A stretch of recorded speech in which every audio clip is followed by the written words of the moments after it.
ఎవరికైనా ఏదైనా శుభం కలిగితే ఆ శుభానికి కారణం ఎవరు అంటే శంకరుడే. నేను చెప్పట్లేదు ఈ మాట, శాస్త్రములు చెప్పే. శుభములన్నీ కుప్పలు తెప్పలుగా ఆయన పాదముల దగ్గర పడి ఉంటాయిట.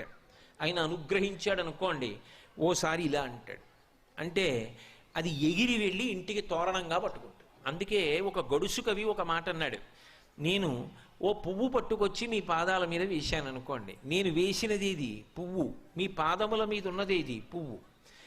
నేను ఒక పువ్వు పట్టుకెళ్ళి మల్లికార్జున లింగం మీద వేశాను అనుకోండి, పరమ ప్రేమతో వేశాను అనుకోండి, ఆ పువ్వు ఓ ఏడాది తర్వాత నా ఇంటి మనవడు.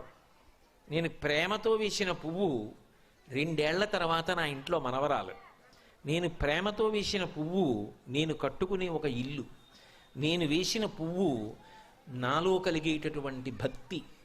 నేను వేసిన పువ్వు ఏ వయస్సులో నాకు రావాలో ఆ వయసులో